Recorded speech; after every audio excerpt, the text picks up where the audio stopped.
모닝타임즈 시간입니다. 네, 지난주 뉴욕 증시 그래도 강한 반등을 기록했는데요. 주간으로 봤을 때 3대 지수가 6월 들어서 처음으로 상승으로 거래를 마쳤습니다.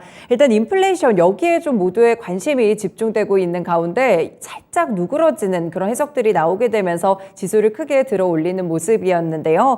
일단 장기적인 시각이 바뀌지는 않았습니다. 베어마켓 랠리라는 해석은 그대로고요. 여전히 침체 위험도 좀 크다는 분석이 나오고 있는데 이번 주는 어떤 전략을 짜야 될지 들어보시죠. 토마토 투자클럽의 최원재 전문가님 함께합니다. 전문가님 안녕하세요. 안녕하십니까. 네, 지난주에 그래도 뉴욕 증시 저도 지표를 보고 상당히 좀 약간 안도의 한숨을 내셨던 것 같아요. 좀 올랐는데 어떤 특징이 있었는지 짚어주세요. 네. 지금 3대 지수 뉴욕 증시 같은 경우에는 금리 인상 완화 기대감의 상승으로 마감을 했는데요. 다우가 2.7% 상승, 나스닥이 3.3% 상승, S&P 500이 3% 상승했습니다. 급등한 종목들을 위주로 좀 보자면 모든 종목이 거의 다 상승을 했죠. 대부분 3에서 5% 정도 다 상승을 했는데, 여행 관련주, 항공 관련주, 카지노 관련주, 리오프닝 관련주들이 강세를 나타냈는데요. 여행 관련주들 익스페디아가 8.8% 급등을 했고요. 로얄 캐리비안 크루즈가 15.8% 급등, 노르웨이지안 크루즈도 15.4% 급등을 했습니다.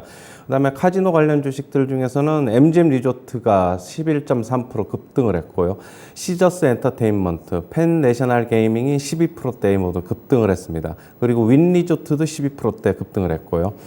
그리고 항공주들도 괜찮은 모습을 보였는데 유나이티드 항공과 아메리칸 에어라인이 모두 7%대 급등을 했고요. 금융주, 은행주 중에서는 웰스파고가 7.5% 급등을 했습니다. 그다음에 팔란티아 테크놀로지가 7.7% 급등을 했고, 세일스포스닷컴이 7.4% 급등, MP 머티리얼즈가 11.3% 급등을 했습니다. 앞서도 얘기했듯이 여행 관련주들이 괜찮은 모습이었는데요. 카니발이 12.4% 급등을 했는데요. 지금 실적 발표를 했는데 실적은 안 좋았지만 객실 예약이 급증하고 있다는 소식에 강세를 나타냈습니다. 실적 발표는 예상치를 하회했는데요. EPS 같은 경우에는 1.61달러 적자를 나타냈는데요. 시장 예상치로는 1.08달러 적자를 예상을 했었습니다.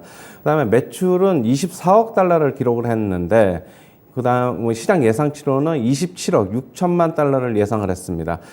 그 다음에 리오프닝 효과로 예약이 지금 급증하고 있다라고 얘기를 했고, 그 다음에 CEO가 얘기를 했는데 전분기보다 예약 건수가 2배 이상 증가하고 있다라고 얘기를 하고 있습니다. 그 다음에 단기 예약의 경우에는 팬데믹 이전인 2019년 수준보다 2019년 수준을 초과하고 있다라고 얘기를 하고 있고요. 지금 결국엔 수요 급증으로 인해서 크루즈 가격도 정상화되고 있다라고 얘기를 하고 있습니다.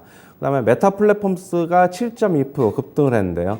제프리스 증권에서는 지금 광고 수요 위축 등의 주요 악재는 이미 주가에 반영되었다라고 얘기를 하고 있습니다.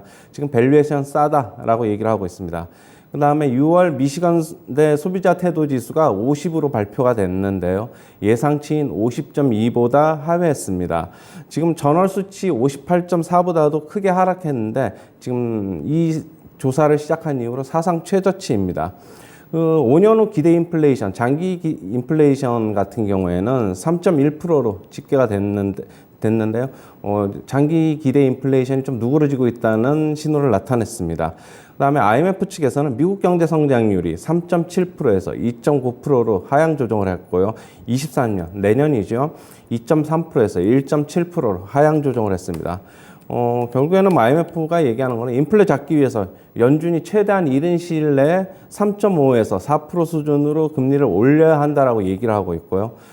물가 잡기 위해서 고통은 불가피하다라고 얘기를 하고 있습니다. 경기 후퇴 오더라도 짧을 것이다 대신 얘기를 하고 있습니다. 그 다음에 세인트루이스 연은 총재 같은 경우에는 빠른 금리 인상이 경기 침체 피하는 최선의 방법이다라고 얘기를 하고 있는데요. 인플레이션이 고착화되기 전에 싹을 없애야 한다라고 얘기를 하고 있습니다. 인플레이션이 완화되기 시작하면 나중에 금리 인상할 필요가 줄어들 것이다라고 얘기를 하고 있고요. 경기 침체 우려는 과다하다라고 얘기하고 있습니다. 네, 여러 가지 종목들과 더불어서 경제 지표에 대한 해석들까지 함께 좀 짚어주셨는데요. 일단 지난주 상승도 여전히 단기적인 반등이라는 시각으로 보시는 거죠? 그렇죠. 좀 단기적인 상승인데 뭐 이번 주에도 하지만 랠리는 조금 좀 네. 더 지속될 수 있을 것으로 보고 있습니다. 아, 그렇군요. 여러 가지 경제 지표들 가운데서 이제 소비 지표가 또 상당히 중요하게 해석이 좀 되던데 이번에 좀 미시간대에서 발표한 소비자 태도 지수가 사상 최저치로 좀 나왔어요. 네. 이렇게 보면 좀 소비가 많이 둔화됐다 이렇게 보시면 되나요? 일단 뭐 기대 지수니까 조금 둔화된 것이다. 것으로 좀 보고 있고요. 네. 그렇게 된다면 수요가 줄어들면서 인플레이션은 어느 정도 조금 수그러들지 않을까 하는 좀 기대감은 있습니다. 네, 인플레이션이 오히려 좀 완화된다 이렇게 보는 측면에서 이 기대 인플레이션이 낮아진 것도 그럼 여기에 기초해서 나온 그런 맞습니다. 해석인가요? 지금 연준이 기대 인플레이션을 좀 중요하게 보는 지표인데 네. 지금 연준이 한 2.9에서 3.1 이 레인지 범위 안에 들면은 그래도 좀 괜찮다고 보고 있는데 네네. 원래는 뭐 한 3.3 이상으로 좀 예상을 했지만은 좀 그 범위 안에 들어오면서 뭐 조금 금리 인상에 대한 우려는 조금 완화되는 것으로 시장이 좀 받아들이면서 시장이 어제 랠리를 기록한 것으로 보고 있습니다. 그렇군요. 인플레이션 지표는 살짝 완화되는 부분들이 한두 가지가 좀 괜찮게 나왔던 것 같은데 또 문제가 경기 침체잖아요. 이 부분에서도 좀 IMF 측에서 굉장히 대폭으로 좀 하향을 한 것 같거든요. 이렇게 보면 내년 2% 이하면 좀 크게 좀 침체될 것이다 이렇게 본 거 아닌가요? 그렇죠. IMF 같은 경우는 지금 일단은 2.9%로 하향 조정을 했는데 미국 경제 성장률을 네. 그렇더라도 올해 만약에 IMF의 예측대로라면은 네. 2.9%면은 올해는 경기 침체 안 가는 거죠. 결국엔 네, 내년이 그렇죠. 문제인데 네. 내년에는 1.7% 2% 밑으로 떨어지니까 결국에 경기 침체 우려는 계속적으로 있다라고 보고 있는데요. 지금 글로벌 IB들 같은 경우에는 좀 이거보다는 IMF 전망보다는 더 대폭적으로 낮춰 잡아가지고 결국에는 올해 미국 경제가 경기 침체로 들어가는 것으로 갈 것으로 예측을 하고 있는데 IMF하고 전망하고 조금 괴리감이 있어요. 그렇다고 네. 본다면 어느 쪽이 맞을지는 올해 결국에는 뭐 하반기에 가봐야 되지 않겠느냐 좀 그렇게 보고 있어요. 전문가님 생각은 좀 어떠세요? 저는 IMF가 조금 너무 좀 낙관하고 있지 않느냐. 네. 뭐 2% 초반도 아니라 거의 뭐 2.9%면 3% 성장한다고 본다면은 너무 낙관하고 있지 않느냐. 개인적으로 그렇게 보고 있습니다. 그렇군요. 이제 금리 인상이 그러면 어떻게 될지가 상당히 좀 중요할 것 같은데 세인트루이스 연은 총재도 빠르게 좀 금리 인상을 계속하겠다는 입장을 밝혔잖아요. 뭐 기존 입장의 번복 정도인가요? 그렇죠. 뭐 이 사람은 대표적인 매파니까. 그리고 이 사람은 얘기하는 건 지금 빨리 안 올려놓으면은 결국에는 더 큰 화를 입는다. 인플레이션 고착화될 수 있다라고 얘기를 하면서 인플레이션 고착화되면은 모든 경제 주체들이 다 타격을 입는 것이기 때문에 뭐 가난한 사람 뭐 그 부자든 모두 다 타격을 입는 것이기 때문에 네. 지금 빨리 침체 피하려면 빨리 올려놔야 된다. 그런 얘기를 하고 있는 것을 보고 있습니다. 그렇군요. 인플레이션 뭐 지표 보고 결정을 하겠죠. 7월이나 이럴 때도. 네. 네, 그럴 것으로 보입니다. 그리고 이제 연준 측에서 대형은행들 상대로 좀 스트레스 테스트를 했는데 그래도 최악의 경기 침체가 왔을 때 견딜 수 있다 이런 결과가 나왔거든요. 이 부분은 좀 긍정적이지 않나요? 그렇죠. 뭐 그 스트레스 테스트는 뭐 한간에 좀 우려가 있었지만은 저는 뭐 아직까지는 그다지 뭐 우려할 것이 못 된다고 저는 개인적으로 보고 있었는데 그 이유 같은 경우에는 뭐 아직까지 뭐 경제 주체들 소비자들 같은 경우에는 미국 국민들 같은 경우는 아직까지 뭐 지금에서 침체로 가더라도 버틸 수 있는 여력이 있거든요. 왜냐하면 저축률이 상당히 높아요. 네. 그렇다고 본다면은 뭐 부실에 대한 위험도 크게 없어가지고 뭐 어느 정도는 낙관을 하고 있었지만은 그래서 뭐 웰스파고 같은 경우에는 굉장히 다른 은행주들보다 좀 급등한 것으로 나타났는데 결국에는 수익성이 웰스파고 같은 경우에는 뭐 더 좋아질 것이다라는 전망에 7% 이상 급등을 했습니다. 그렇군요. 은행주들이 좋았던 이유가 있네요. 이런 테스트가 나왔을 때 경기 침체에서도 버틸 수 있다 이런 전망이 나오게 되면서 그래도 조금은 안도감을 주는 소식들이 몇 가지 있었던 것 같습니다. 네, 개별 종목으로 좀 넘어가 볼게요. 이 리오프닝 관련 종목들 이야기를 좀 해주셨는데 카니발이 무려 12.4%나 급등을 했거든요. 뭐 기술적인 반등인가요? 그렇죠. 뭐 워낙 뭐 지금 납폭 과대니까 뭐 올해 한 60% 이상 빠졌기 때문에 기술적인 반등이고요. 결국에는 그러나 하지만은 예약률이 더 증가하고 있고 계속적으로 증가하고 있어가지고 뭐 지금 결국에는 팬데믹 이전의 수준을 더 초과하고 있다라고 얘기를 CEO가 밝힌 만큼 결국에는 어느 정도는 이제 실적에 대한 터닝 포인트에 대한 기대감이 있다라고 좀 보고 있고요. 카니발이 이런 멘트, CEO가 이런 멘트를 하면서 결국에는 나머지 여행주들도 같이 급등하는 모습을 보였지. 뭐 로얄 캐리비안 크루즈라든가 노르웨이지언 크루즈 같은 경우는 오히려 카니발 실적 발표 그런 가이던스를 발표한 것보다 네. 더 15%대의 급등을 하면서 뭐 기대감을 키우고 있습니다. 네, 그렇군요. 이 국내 여행 관련 종목들 경우에도 최근에 주가가 많이 빠졌잖아요. 근데 네. 이제 뭐 지수를 물론 이기기는 어렵지만 그래도 여름에 이제 휴가도 많이 가시고 아무래도 코로나도 완화돼서 주변에 보니까 해외여행도 많이 가시던데 좀 성수기 효과를 기대해 보기는 어려울까요? 성수기 효과 뭐 당연히 조금 기대는 해봐야 되는 건 당연합니다. 뭐 실적은 그래도 뭐 더 좋아질 것이라는 거는 기대감은 있고요. 하지만 좀 이건 좀 이렇게 보셔야 될 것 같아요. 네. 뭐 미국 여행 업체들 같은 경우는 아웃바운드 수요도 있지만은 인바운드 수요, 자기네 자체적으로 수요가 굉장히 많기 때문에 인바운드 수요가 솔직히 먼저 풀리잖아요. 그렇게 그렇죠. 본다면 네. 우리나라 여행사들은 인바운드보다는 아웃바운드, 결국에는 해외로 나가는 수요를 먼저 좀 그렇게 그렇죠. 그 시장이 네. 위주이다 보니까 네. 실적 회복은 미국 여행업체보다는 조금 어떻게 보면 좀 나중에 될 것 같기는 하는데 하지만 뭐 실적 예전에 같은 경우보다는 훨씬 더 어떻게 수요는 더 증가할 것이라고는 당연히 보고 있습니다. 그렇군요. 그러면은 약간 눈을 돌려서 항공주들 같은 경우에 최근 유가 분위기도 그래도 약간은 잠잠한 그렇죠. 느낌이고 뭐 항공주들은 특히나 또 해외로 가시는 분들이 많으면 수익성도 올라갈 것 같아가지고요. 네. 이쪽은 좀 다르게 봐도 되나요? 항공주도 뭐 결국에는 여행주랑 비슷하게 봐야 되는데 우리나라 항공주들 같은 경우는 결국에는 뭐 국내 내수보다는 외국으로 외국 나가는 쪽에. 아웃바운드 결수요가 네네. 많잖아요.